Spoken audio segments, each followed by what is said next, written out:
بسم اللہ الرحمن الرحیم۔ سامعین اکرام، پیش خدمت ہے حدیث رسول صلی اللہ علیہ وسلم۔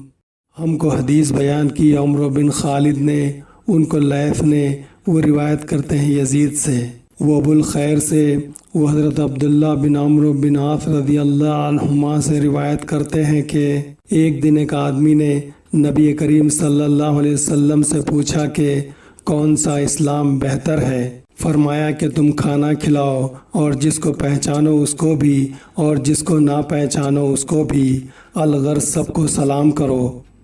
صحیح بخاری کتاب الایمان حدیث نمبر 12۔